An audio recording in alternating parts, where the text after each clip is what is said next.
नूरे रमज़ान में खुशामदीद। और नईमा जी हमें बताने लगी हैं कि स्किन के लिए ज़बरदस्त कोई रेमेडी क्या है आज केले के साथ। अच्छा, स्किन के साथ, स्किन के लिए ना सिर्फ 2 रुपए में बनने वाली रेमेडी है, ठीक है।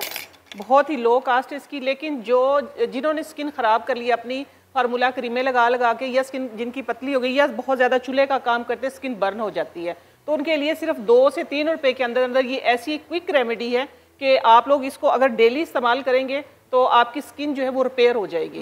बेशक स्किन खराब हो गई है, लेकिन आप लोगों ने परेशान नहीं होना, मैं हूं आप लोगों को बताने के लिए। बिल्कुल। इसके अंदर मैंने लिया है सिर्फ एक छोटा सा 1 इंच का टुकड़ा, ये देखिए मैंने इसके अंदर लिया है बनाना, और साथ में ये थोड़ा सा ही पीस, इतना सा जाएगा उबले हुए आलू का, ठीक है, 1 इंच का पीस, ठीक है। इसके अंदर ये हमने इसको मैश कर लेना है। अब इसकी बाइंडिंग जिससे करनी है वो सीक्रेट है, वो करनी है हमने पिसी हुई चीनी के साथ। अच्छा, हाँ, पिसी हुई चीनी के साथ। और अगर किसी की स्किन ड्राई है तो वो इसके अंदर थोड़ा सा 2 से 3 ड्रॉप दूध डालना चाहे तो डाल ले, अदरवाइज ये इसी के साथ हो जाएगी।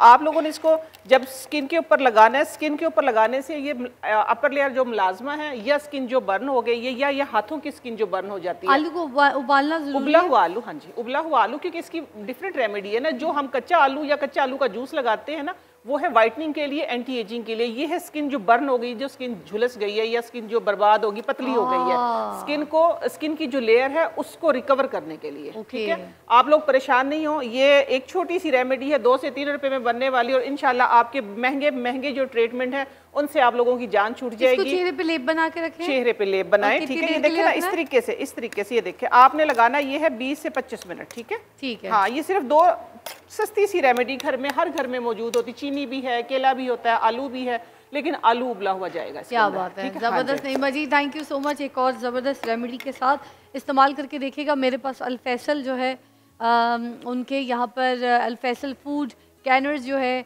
उनकी तरफ से दिखाइएगा जी, कितने ज़बरदस्त कैन में खाने जो है वो दस्तयाब हैं। इनके तरफ से भी अगर आपको पैक चाहिए तो इनके पास इनके किचन से पैक हुए हुए घरेलू टाइप के खाने, टेस्ट वाले खाने इनकी टिन्स में इस तरह के पैक होते हैं। और अगर आपने अपने किसी प्यारे को दूर दराज मुल्क से बाहर, दूर शहरों में अगर कहीं किसी को भेजने, तो आप इनके पास अपना घर का खाना लेके जाएं, पके हुए खाने अपनी अम्मी के, अपने घर वालों के, बड़ों के हाथ के, और उसके बाद इसमें पैक करवाएं, जो कि 6 महीने तक बिल्कुल सही रहते हैं। आप उसको फ्रिज में ना भी रखें, घर के किसी भी कोने में रखें, तब भी ये ख़राब नहीं होते। आज ये कौन सा खाना है जो कितना पुराना है, ये बताइएगा जी। ये चिकन चने हमने बनाए हैं, आज फ्रेश बनाए हैं। ये इसमें डाल के पैक करेंगे और फिर आपको ये ला के देंगे इंशाल्लाह नेक्स्ट टाइम। और ये कहाँ पे जा सकते हैं, कहाँ पे ले सकते हैं हम लोग? ये कैन जो है हमारी शॉप से मिलेंगे आपको। सुबह 10 से लेकर 3 बजे तक हमारी टाइमिंग होती है। ठीक है, कहाँ पर जगह? बाबा शाह जमाल सुपर मार्केट में। ठीक है, ठीक है जी। इसके अलावा आप हमें सुबह 10 से 3 तक ऑर्डर देंगी, ठीक है, इंशाल्लाह रात 9:30 बजे हम आपको वापसी तैयार करके देंगे। वाह जी। तो अब अपने लिए भी, अपने प्यारों के लिए जो दूर रहते हैं, हॉस्टल्स में रहते हैं, जो बच्चे पढ़ रहे होते हैं, उनको इस तरह से पैक करवा के अपने खाने जो है दे दीजिए।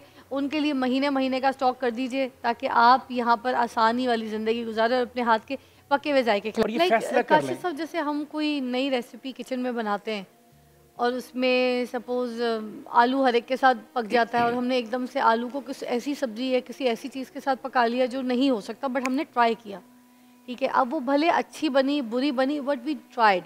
अगर हम उस पे बैठ के रोना शुरू कर दें कि यार ये बर्बाद हो गया, ये क्या किया मैंने, अब तो ये कुछ नहीं हो सकता, मैंने क्यों की, ये की, तो आगे की तो फिर हांडियाँ नहीं पकने वाली, ना तो घर वालों को फिर खाना मिलने वाला है। बड़ी अच्छी बात आपने की। रिग्रेट के बारे में कहते हैं कि ये एक ऐसी चीज़ है जो आपको उस वक़्त के हालात में चीज़ों का मज़ा लेने से रोक लेती है। यानी आज की ज़िंदगी में जो एंजॉय करना था, जैसे आपने मिसाल दी, ज़िंदगी भी एक डिश है ना, ज़िंदगी भी तो एक फूड है ना, ज़िंदगी भी तो एक खुराक है ना। इस ज़िंदगी को जो मैंने आज एंजॉय करना था, इसके ऊपर मेरा माजी आकर बैठ गया, वो जगह जगह मुझे रोकता है। ये बताइए कि क्या माजी की फ़िज़ा या माजी का काशिफ जो है वो मुस्तकबिल की फ़िज़ा और मुस्तकबिल के काशिफ को रोक सकता है कहीं पर ना? अगर उसने रोकना शुरू कर दिया तो फिर मेरे ऊपर तो मेरा माजी हावी हो गया। अब जैसे मुझसे आपसे कोई अगर गलती हुई है ज़िंदगी में, पीछे पास हर एक इंसान से होती है, अगर हम उस माजी में रह जाएं, डिप्रेशन में चले जाएं, फिर तो मैं जहाँ पे मैं फ़िज़ा हूँ, जहाँ पे आप काशिफ हैं, वहाँ यहाँ तक तो आप नहीं आ सकते थे ना मैं आ सकती थी। इसका मतलब है कि हमने डिप्रेशन को मारा। जी बिल्कुल। और हमने पॉजिटिविटी को तरजीह दी। खुद इत्मादी लेकर आए, आपने खुद पर एतमाद किया, आपने अपनी गलतियों से लर्न किया और गलतियों से लर्न करके, जो देखिए ना सबसे बड़ा फायदा रिग्रेट का क्या गलती है? को लर्निंग प्रोसेस बनाना है, लर्निंग आप ये कह रहे अपॉर्चुनिटी हैं। है ना, अपॉर्चुनिटी थी, उसमें लर्निंग कर ली। इसका Okay. फायदा क्या होगा कि दोबारा जिंदगी में आप वो गलती नहीं दोहराएंगे। प्रैक्टिस हो गई, सीख लिया। कहते हैं दानिशवर कि कोई इंसान या कौम गलती करने से तबाह नहीं होती, गलतियों पर इसरार करने से तबाह होती है, बार बार करने से। क्या बात है। कितनी बड़ी बात है, मैंने गलती की, मैंने सीख लिया, अब दोबारा मैं ये गलती नहीं करूंगा, नई गलती करूंगा, कोई नया सीखूंगा मैं। नया सीख लूंगा। तो जब मैं नया सीखूंगा, नई जिंदगी मेरे सामने पड़ी है, नई डिशेस मेरे सामने पड़ी है, तो मैं माजी के मज़ारों के ऊपर क्यों बैठ के रोना शुरू कर दिया, क्यों अपनी आने वाली जिंदगी को माजी की वजह से तबाह बर्बाद कर लिया। माजी के बारे में कहा जाता है even God can not change the past. माजी को तो कोई भी नहीं बदल सकता, वो जैसा है वैसे का वैसा ही रहना है। हाँ, मैं अगर आज अच्छे काम करूं, आज अच्छी हरकतें करूं, आज अच्छे अफ़ाल सर अंजाम दूं, तो मैं अपने माजी पे लगे हुए सारे धब्बे धो सकता हूं।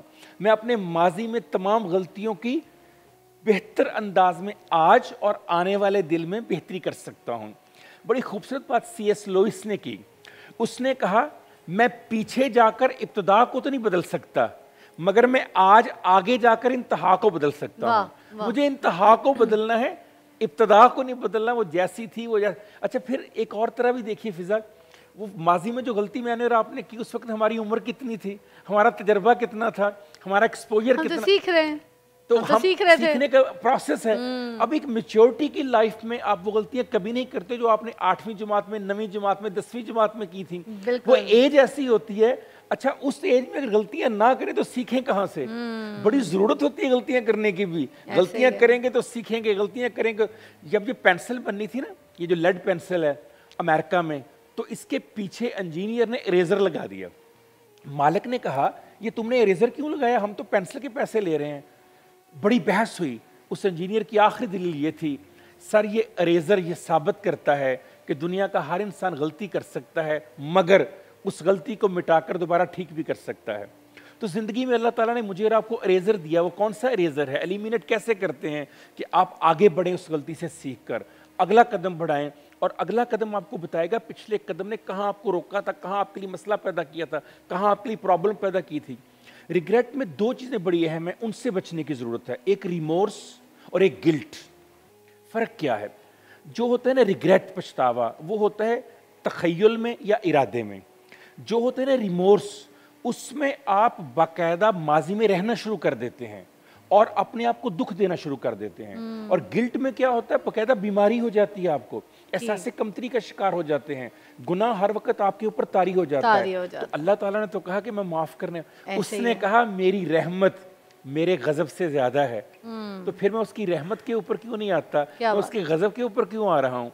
गनी ने बड़ी खूबसूरत, गनी खान एक शायर थे, बड़ी खूबसूरत बात की। उन्होंने कहा, जिस अल्लाह ने फूल बनाए हों, जिस अल्लाह ने तितली बनाई हो, जिस अल्लाह ने बाग बनाया हो, मैं नहीं मान सकता उस अल्लाह ने दोज़ख भी बनाया होगा। क्या बात की है, बहुत प्यारी, बहुत प्यारी, बहुत प्यारी बात। बहुत ज़रूरत है कि हम जिंदगी को जन्नत बनाएं। वो किस तरह से? जो हमसे या दूसरों से गलतियां होंगी। अच्छा, पछतावा सिर्फ हमारा नहीं होता, दूसरे लोगों का भी होता है। दूसरे लोगों को भी माफ कर दें, उनको भी आगे बढ़ने दें, उनको भी जिंदगी गुजारने दें, उनको भी एक्सेप्ट करने दें। जैसा मैं हूं वैसे ही दूसरे हैं। अगर मैं गलती कर सकता हूं, दूसरा भी कर सकता है। क्या बात है जी।